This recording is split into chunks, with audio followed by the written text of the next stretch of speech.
With that, let me thank all of our speakers for their presentations today. This concludes our prepared remarks, and we'd like to segue over into a question and answer session with the few minutes we have remaining. If you have any questions, please feel free to either unmute yourself or raise your hand. You can also put things into the chat.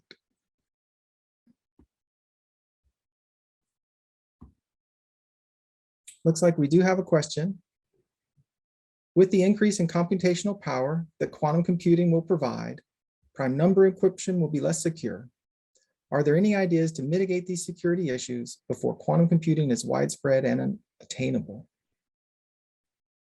Before I continue reading, would any of our panelists be interested in approaching this particular question? Eden, if you're available, I was thinking you might be a good candidate for this.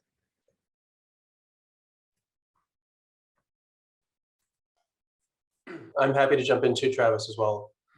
Eric. Yeah, great question. I would say I rest reassured. A number of companies and organizations already are working on post-quantum crypto techniques to protect future data. And there's actually NIST is working hard to ratify a standard on that. So that's good news, and that will happen promptly. I think there is an open question about historical data. If someone has captured data and stored it to later break, we don't have a protection against that. That's a sensitivity. But forward-looking, I think by the time quantum computers will be ready to crack codes and crack RSA, we will already be on new communication and data security standards to protect the live data. Hey, thank you, Eric. May I say an additional remark here? So I think maybe an important idea here is I don't think we're thinking about changing all the technology and then just do quantum. I think what is coming in the next few decades is basically using classical technology as we know it, and then start making it more and more quantum capable, right? So then, for example, some of the ideas here on how to do more secure systems, I think in the future we will see a combination of, let's say, a few very important and relevant quantum cryptography systems that work with optics, together with all these algorithm-based post-quantum security. And then this combination, these hybrid quantum networks are the ones that are going to then make a step forward in terms of security, right? The same can be said about the internet, right? You want, more data, higher speeds, hopefully, eventually a combination of the current internet and, entanglement-based forms of data transmission can be combined together to then improve what we can already do. But then the key will be this, right? In the next few decades, these hybrid classical quantum systems are going to be the ones leading the way. Thanks. Thank you, Eden. Monica, the next question asks, as transistors become smaller in modern processors, quantum tunneling has become a concern. Will quantum computing completely eliminate CPUs, or will there be a change in manufacturing processes to reduce these issues? I was wondering if you had any comments on this. Sure. Yeah, so I think one important thing to keep in mind is that we do not expect quantum computers to replace our existing classical computers and the current CPU technology. So in general, the expectation is that sort of two things will happen in parallel. One is continued development of kind of existing technology, and the quantum computers will be really a complementary technology that takes advantage of these fundamentally different properties of quantum systems, where, for example, phenomena such as tunneling are actually harnessed in the operation of the computer. And there are sort of a few different platforms that harness slightly different physical implementations of what those individual qubits are, but the behavior is inherently quantum mechanical.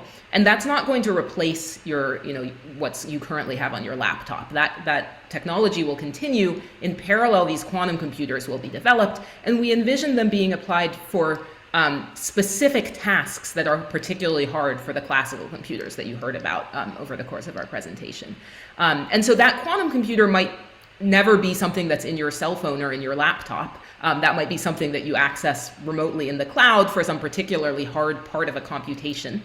And at the same time, the ongoing work in continuing to push existing CPU technology, that will continue, and that will ultimately run into physical limitations of size, and quantum computers will kind of complement that. Thank you, Monica. If I could just jump in and double click on that, because it's, something point related to both of the last two questions, which is that, we don't think that quantum computers are good for every single thing. There's certain types of problems with certain structure that for which quantum computers are very good, and not just slightly better than classical computers, but qualitatively, can tackle problems that would be impossible with classical computers. We don't know what all of those problems are, and that's an important topic for research, that we do need more algorithms, more potential applications. But we have a pretty good idea of some things that we think quantum computers won't be necessarily good for.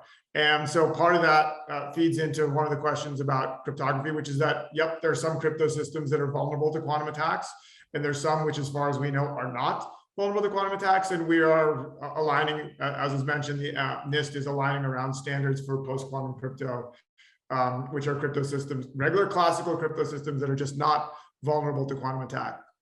And then secondly, about the CPU, a quantum computer, we view it as, at Microsoft at least, as an accelerator on a classical computer, that this is, a type of thing that you would have in a cloud service. At the end of the day, it would be underneath the hood. You wouldn't even necessarily realize all the time that you're doing something that's quantum, but certain problems that you can't solve now, or could not very well solve now, you would be able to solve. And in that sense, it turns out there's a lot of classical processing that also has to occur in order to solve those problems. And it will be some kind of mixed solution where there's significant classical processing with a quantum accelerator. So definitely classical CPUs are not becoming obsolete because of quantum computing. Great, thank you, Chetan, and Monica too. I do want to get to our last question before we sign off. What are some federal policy needs or gaps that relate to quantum information science? I would emphasize that the recent national security memo that was released regarding what is known as quantum resistant encryption highlighted one of these. The need for preparing how this remarkable technology is eventually going to impact our national security as well as economic innovation is an important part of that. And it's not yet clear exactly how what are the policies needed to be in that place. So I think this is a key question, and we'll happy to follow up with you